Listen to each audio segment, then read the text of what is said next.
Hey, welcome back to Unschooled Theology. I am your host, Derek. With me is Evan. Hello, sir. Hey, how we doing, sir? Pretty good. Let's dive right in. So we are continuing on with our discussion of the term rest here, which you and I. It'll be interesting to see where we're at the end of this part of the discussion. Obviously, we were on separate parts of this in the previous episode. And basically the way I'm talking about rest here is this difference that some scholars have suggested that what that verse is describing, and really the appropriate way to translate it, is that God ceased creating so that he might make, right? So he stopped one form of work, one kind of work, in order to do a different kind of work, this work that's ongoing, if you will. So what we see here then in the seventh day, right, is something like a preparation for what's to come, right? Because we can imply to the idea that God is describing this as 7 days, and the fact that he gave us 7-day cycles that repeat. We could take from that to understand symbolically God is expressing to us that he is pausing, I guess, the act of this one type of creation, and is going to resume that again. Is that something you see potentially in this? That sort of symbolic idea that God will create again? Yeah, I do. It occurs to me now that I'm struck that I don't know, and I don't know if anyone knows why we immediately assumed this as our 7-day week. But that's tangential, I think. I don't know about immediately assume this as our 7th-day week. I think when you get the commandment to honor the Sabbath and you get the idea of the Sabbath, then it becomes evident that it's every. Then it's clear that our 7-day week is symbolic of God's cycles of creation. Yeah. I think that's what it is. So I think, that is an interesting implication. I think we look at this and see that God will create again. Yeah. So when we think of this idea that I talked about, where some scholars again suggest that we're moving from the act of create to make, or molding, it becomes a question of what does this mean then to mold something, right? And that would be, I would argue, to prepare it for the next phase of creation. So we talked a little bit about pottery in the previous episode, and the idea of the clay, getting the clay prepared to form it into a pot. That is like a create process. And then the act of forming it into a pot, you don't change anything fundamentally about what the clay is. It has this consistency. You've created this consistency between clay and water and created this thing. And now you just mold it and you just form it. And then you slide it into the oven, and now you change it fundamentally again, right? You change the rules of what this thing is, right?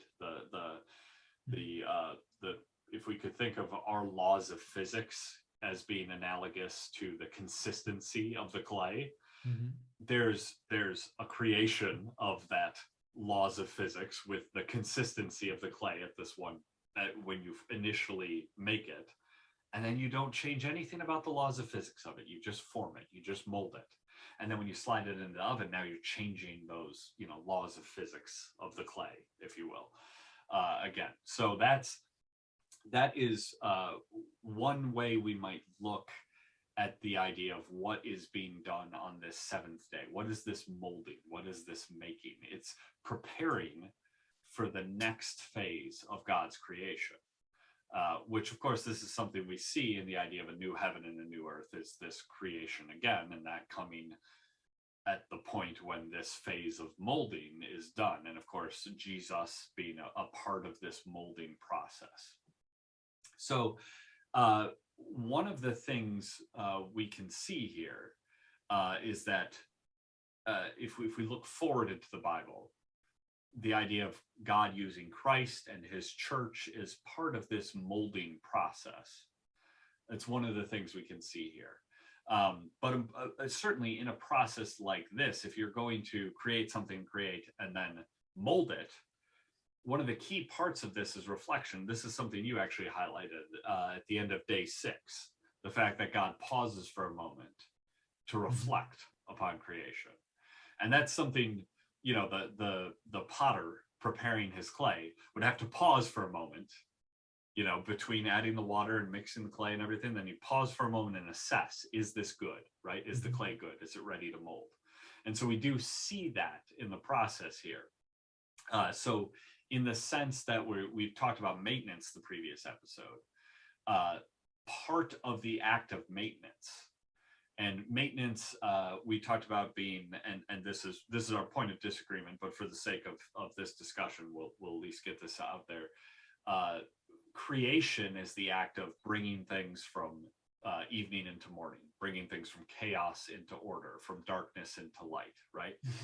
And then maintenance is simply the act of not letting things fall back into chaos, right? Making sure that the order at least is maintained, is that it stays at least a neutral and you're now not on the negative side of the scale, right? So you have a moving zero in a sense, right? As you gain during the 6 days of the week, and then on that 7th day, you hold the line, right? You don't advance, but you're now further down the line than you were previously, thanks to the work of the previous 6 days.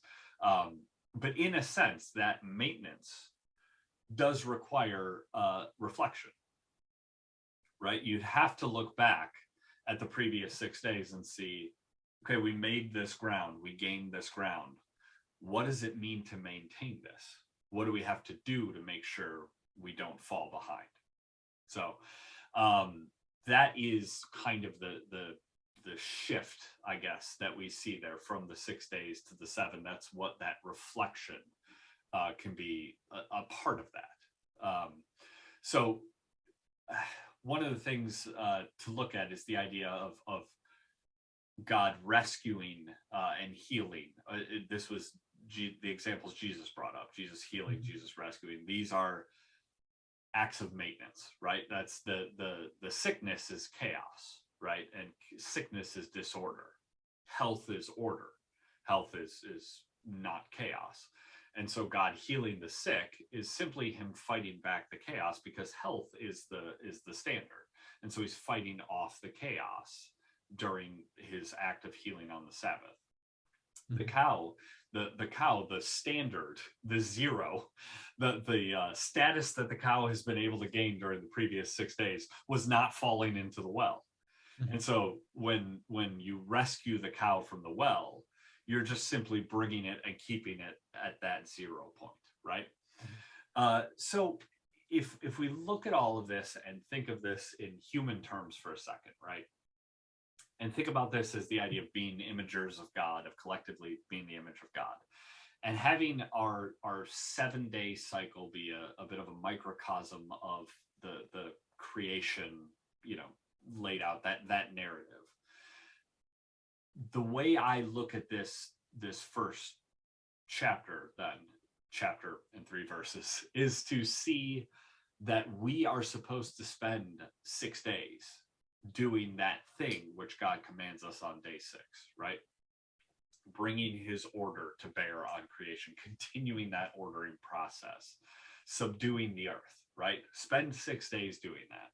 And then 1 day a week, we are not proactively engaged in that process. 1 day a week, we do not spend our time doing that.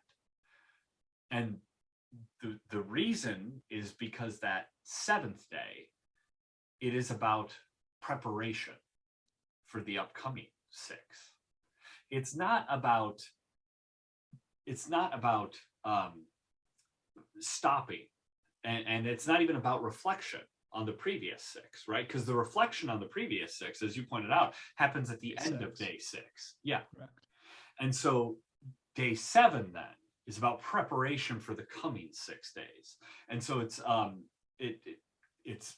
thinking again of the ongoing 7th day of God, right? God is right now molding earth and preparing all of creation for his next creative cycle, 6 days, whatever, right? I don't know if it'll be described in 6 days or not, but whatever that is, we're being molded and prepared, and through Christ and through his church and through the Bible and all of that, we are being molded and prepared for those next days. So again, looking back at ourselves, what we're to do on that seventh day, I see it as a little bit twofold, right? We're supposed to, in one sense, make sure we don't lose ground, right? Let's not have our cows fall into wells. Let's heal the sick. Let's not lose any ground we've gained in that previous 6 days. And then on top of that, it's about preparation for the upcoming 6.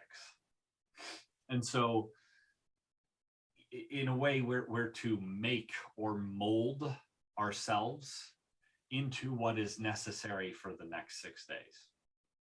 And so we'll probably save, we'll get really into specifics of that at a certain point when we look at the Sabbath commandments and the laws that are around it, and just what because all of those things symbolically represent something in terms of this act of preparation. They're very much tied to that. We'll get to that then. But we could note here that very obviously, if we're talking about God's order, and man's work is to establish God's order and continue his ordering process, a massive part of preparation will be setting one's mind on God and his word and his message to us, his commands to us. That would obviously be a necessary component of preparation, right? Just as if you're going to build a building, part of your preparation process is sitting down and thinking about, the blueprints and what the building should look like, and seeing that you have to see all of it. It's all part of the preparation. You have to, if you're preparing to build a building, you have to see both the building in this macro sense, as well as look at the micro details, right, of what you're doing in the process of building. And that is what we can find in God's word. And that is why, and again, we'll get into more details later, but that is why the Sabbath is so strongly linked with religious ceremony. Religious ceremony should be this act of preparation for the coming 6 days. It should be about preparing us to face the week, to face the process of ordering that we will undertake in the next 6 days.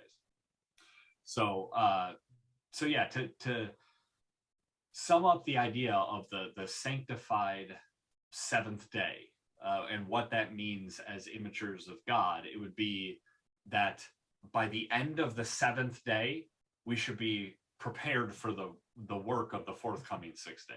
We should be ready to go for those 6 days, if that makes some sense. So it does. Go ahead.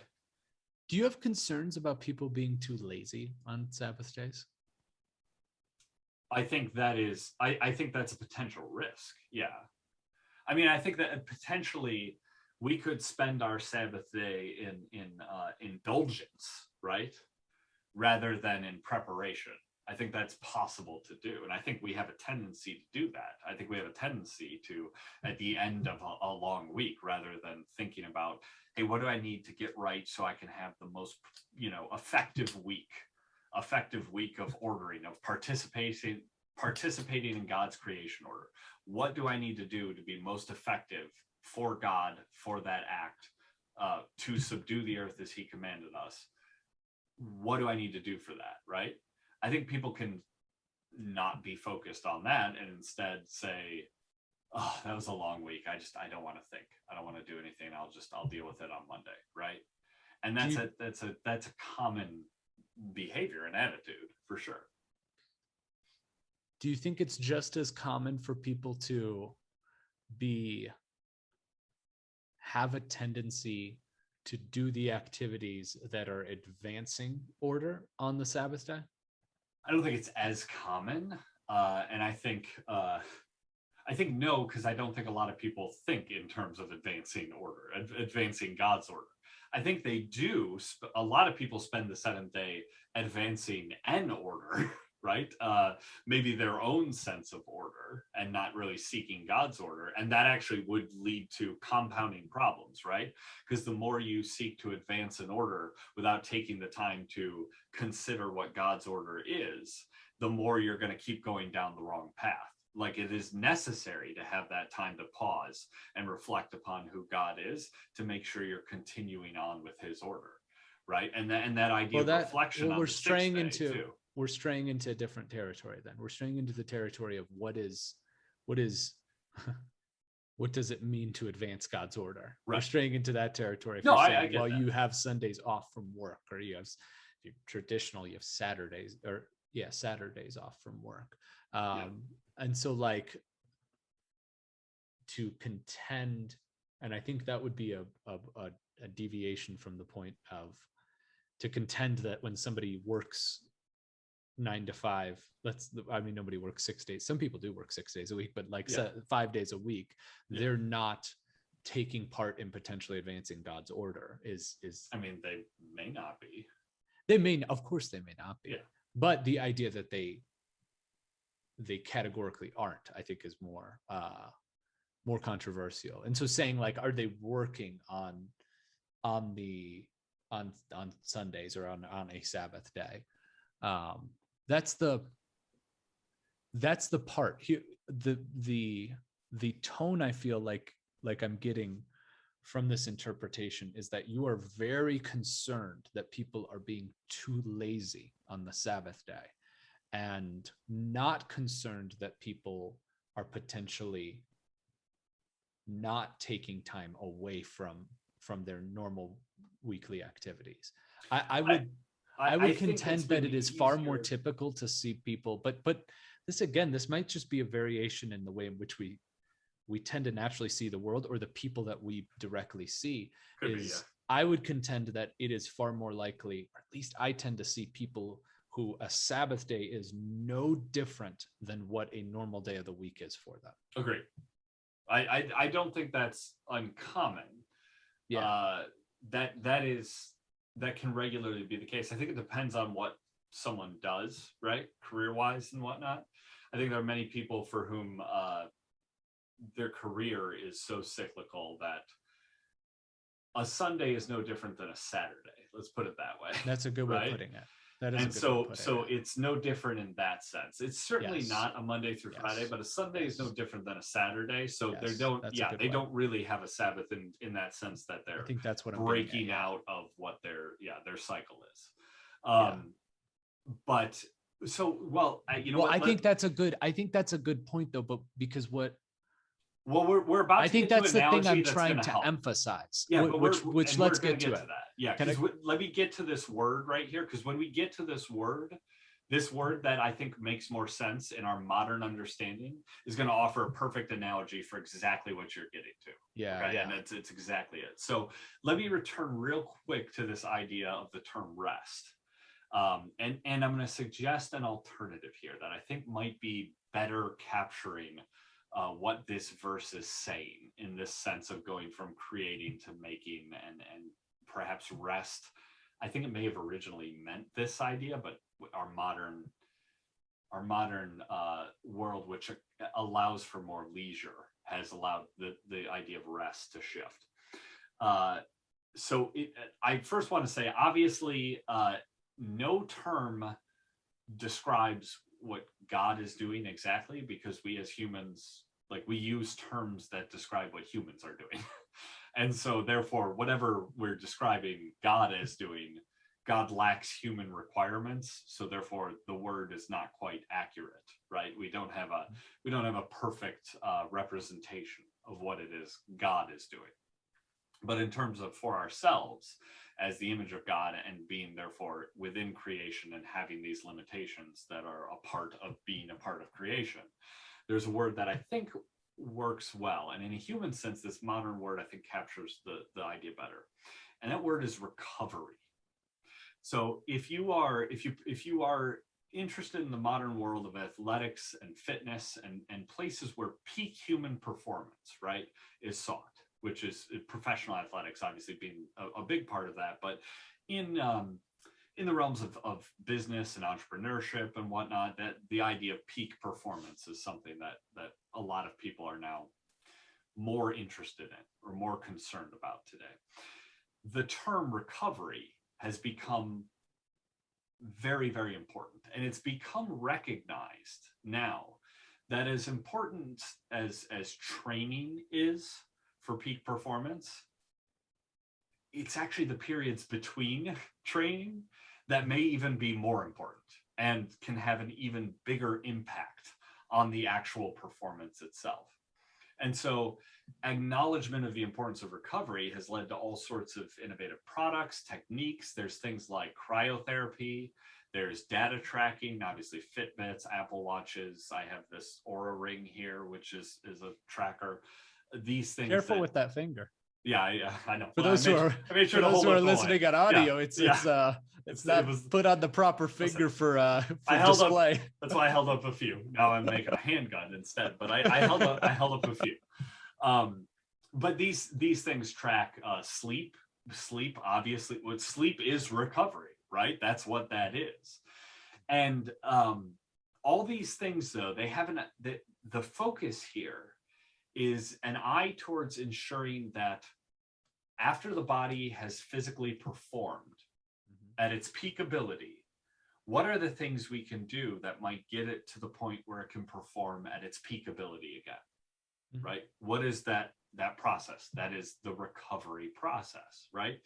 And so this goes back to being the idea as being the imagers of God and wanting to perform for 7 days of the week, that act of subduing the earth at our peak performance, at our peak capacity.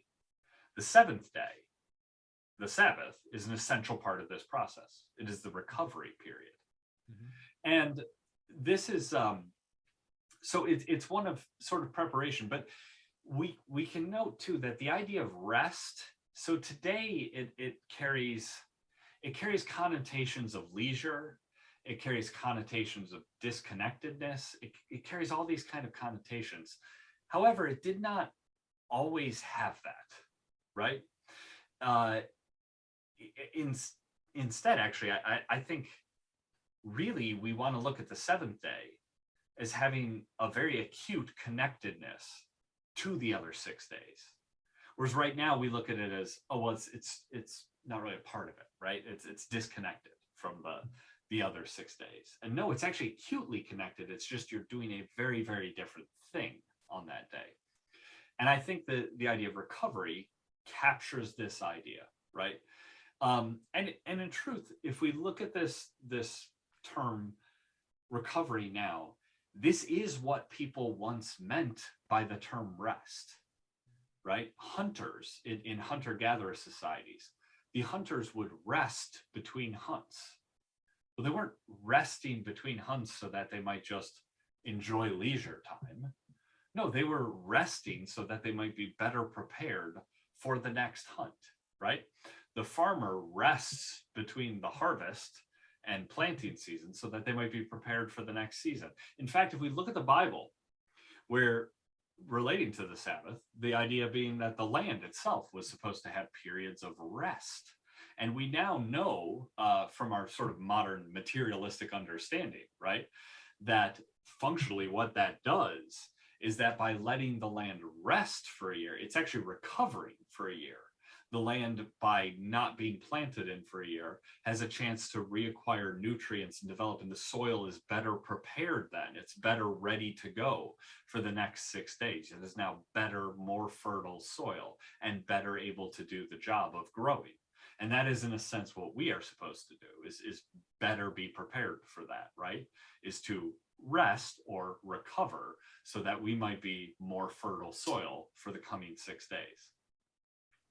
So I think that is what I really, when I look at this verse and I see that God rested, look, it's not that God needs to rest, and it's not that God needs to recover. But if we might think of it in terms of these cycles, as we do with the Sabbath and with God having creation cycles, the term that better captures what's trying to be expressed in our modern understanding is the idea of recovery.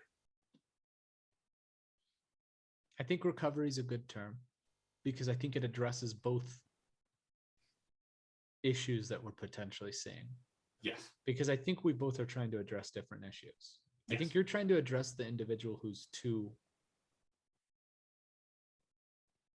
I don't know if lax is the right term, but I think something more along the lines of Disconnected.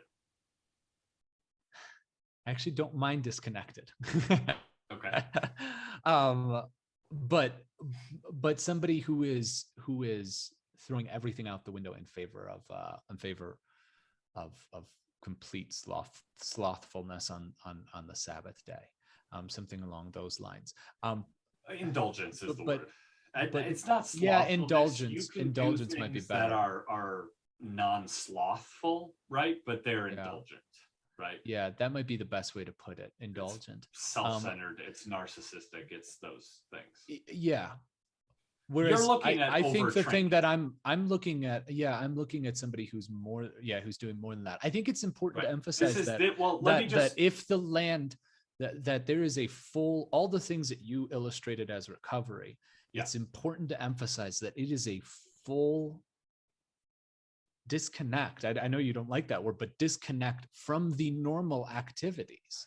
It is a full disconnect from the things that were work. So you are not, if you are a recovering athlete, you don't go for a run in the morning on the day that you are or you don't lift weights on the day that you are in recovery mode. Or if you are a hunter, you're saying like you recover by not doing that activity for that time period. Right. You're looking at the other end of the recovery thing is the idea of overtraining, right? So as I said, what is important with training is the periods between training, right? So yes, there is absolutely a risk for overtraining. There's a risk for undertraining. My point is whether you are training or not during the week, the point really here is that recovery period, you're right. It is, I don't like the word disconnect, and here's why. Because the land, when it's resting, it is still connected to the growing process. It is gaining the nutrients that are necessary for the next cycle of growing, right? It's building up and preparing. So you're right that it's different though, right? But it's not a disconnected different. It's a connected different, but it definitely is different, and it is a complete cessation. So you're right. You don't then go and work out again on the Sabbath, right? If you were working out, lifting weights all 6 days of the week, you don't go lift again on the Sabbath, but you don't do nothing either, right? That is the day maybe you do the ice bath, the cryotherapy, you focus on the sleep well, you look at your nutrition, you plan your workouts for the next week, you do these things that are still in a way connected, but they're definitely a very different activity. But they're still connected in the fact that they are addressing the consequences of the previous 6 days or the previous training period. You're addressing the consequences of the training period and then preparing for the next training cycle, if you will. Yeah. That's what recovery is. I'm trying to think about it. I'm trying to think about what is the distinguisher between the activities. Maybe it has something to do with your volitional involvement, how actively you are involved in, because it seems like if you let land lay fallow, it's not actively growing things, but a natural process of not actively growing things is that nutrients are restored to the land. Although you do have to work the land again soon, if you right? don't, because if you don't, then the land actually goes completely bad. Oh, correct. But that's why it's 1 day as opposed to 1 day out of the 7. But like that would be a similar thing with what does rest involve in the fitness example? It is not going and working out, which is a forcing of your body to do things that are difficult and challenging for I will say, what is the recovery? What the term they use is maintenance. Yeah, recovery is different though, because it might maintain, but it also includes preparation. There's a natural building up process that goes on with the muscles at that point, where they are healing themselves and restoring. Yes, it's not just that they're maintaining, but that's the reason why it makes it stronger. Is because the cessation of the activity and it's prevents it from being beaten down again. Well, when you do that, it prevents it from being beat down again. What it does is, I mean, when you lift weights, you tear your muscles. That's what you do, right? Correct. And then the break, the pause, that period of time in between, the muscle builds back up in a way where, okay, if you do that same thing again, it won't tear this time. Yeah, exactly. Right. Yeah. And so that is, in a sense, I think what our Sabbath is supposed to be. We're supposed to, at the end of our 6 days, we're probably going to be a little torn up, like the muscles, right? Yeah, correct. And so we need to take a day to heal, from that, and then be better prepared to lift the weight of the next 6 days. Correct. The only analogy I don't like then that we went through was the analogy related to the architect, because I don't like the idea of, I think the architect drawing up specs is an activity of work. I think if you're thinking of an architect, the act of going on a walk might be better described as a Sabbath day activity, despite what Pharisees think. It depends on, yeah, as a means of allowing your brain space where it's resting from that work of creative thought. Yeah, because breaks from where creative you're thought calling work there depends on the individual. For the architect, that may be the case. For the contractor, maybe not so. The contractor, and I get what you're saying about take a walk and all that, but I'm just saying, if the contractor has these cycles, right? And we're not looking at the contractor as someone who completely steps away. We're looking at the contractor as being within this small box of what a contractor might do. The idea of the contractor looking at the blueprints and everything is a very, very, very different activity than the act of actually, okay, now we're going to put up the walls, we're going to hammer things in, we're going to nail it together, we're going to hang, drywall, we're going to do all that, right? We're going to lay things out, we're going to acquire materials, all those kind of things. That's a very different kind of work than, hey, I'm going to look at what the plans are. I've assessed at the end of our previous week. Now I need to sit down with the blueprint and see, okay, here's where we're off a little bit from the blueprint. So when I get into back at the job site tomorrow, I want to make sure I do this and this and this. And I need to now approach this week a little differently than I might have thought I would have to a month ago, because we're not based on my assessment of the previous day, we're not at where we should be. That's I think that's why the contention is there, is that I think that's the thing around disconnectedness that I think I'm disagreeing with, is I think the disconnectedness means that whatever activity is taking place on the Sabbath day should not be directly connected with what the normal activity is during the other 6 days. So it is an opportunity, and that's what restores. It is if I worked out my chest heavy, it's the opportunity to restore the. If I worked out my chest heavy for the week, then my Sabbath day, my day off, better be focused on chest recovery. Agreed. Okay. What I'm saying is I think what happens is the point of the Sabbath day is that it prepares the vessel for highest productivity when it steps back into the other 6 days. So you let the land lay fallow, and it has nothing to do with preparation of the seeds in the land or anything like that. It acquires nutrients because there's none of that activity going on. And so the point of the contractor is that they are doing nothing related to their work. No. Well, and that's what I'm saying is there's a natural thing that occurs. That's why I said volition is important in this situation, because there's a natural occurrence that takes place when your volition is stepping away from it and you're letting whatever occurs in nature take place for that period of time. So your body naturally heals it. You don't have to think to do that. No. Because I'm saying we are the land. Right, you're still thinking of us working the land. No. I'm thinking of us as the land. Yeah, okay, absolutely. But when we let the land lay fallow, when we let it sit there, it's not that the land is not working. The land is doing work. The land is continuing to do work. It's doing a different kind of work now, but the land is doing something. The land is acquiring those nutrients. The land is building itself up. The land is stealing itself. It is getting ready. It's not that the land is just doing nothing. We're still ending up on opposite sides of concerns. I think that's the reason why we're being pedantic about this. Is we're ending up on opposite sides of concerns as to whether you're concerned that people are not choosing to take time away from the activities, or whether you think that people are disconnecting too much. I'll take I think you can't disconnect from your Sabbath must necessarily be connected to that command of subdue the earth. And now you're not doing the subduing of the earth. No, that is not what you do on the Sabbath. No. But your Sabbath and what you do on your Sabbath must be connected to that end goal in some way.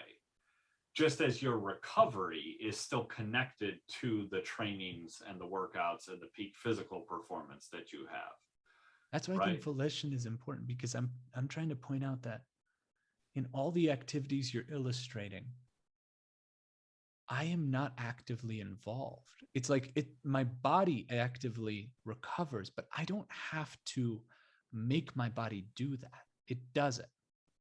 It is a natural occurrence that happens when I cease and allow. That almost is. Yeah, but that's religious ceremony. That's more profound to me. Is that's what happens when I cease to be involved? Is that things move forward despite my volition? That's pretty significant to me. Yeah, but your muscles.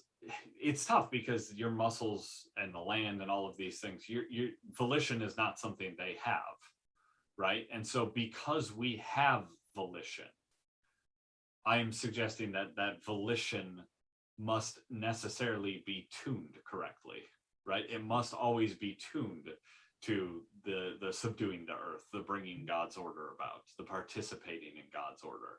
And in fact, that is what religious ceremony is about. Religious ceremony is about tuning that properly. And in a sense, by the way, this is where I'm much more sympathetic to the Catholic, actually. I'm sympathetic to them. Well, because the Catholic and the Orthodox is about, we have this liturgy, we have this process that we believe does this tuning process correctly. Now, I don't actually necessarily think that it's true that it always does. And I don't necessarily like every component of it. I don't know that it necessarily translates across time. But the fact that their ceremony is focused and built around that single particular goal of tuning people's volition in with God's order and bringing that to focus, I think that is one of their great advantages, and is why religious ceremony is associated with the Sabbath, right? And why the Jewish religious ceremonies were what they were, because it was about bringing focus to this order, to God's order. And that's volitionally, though. You're choosing to do that. You choose to go to church. You choose to participate in the religious ceremony.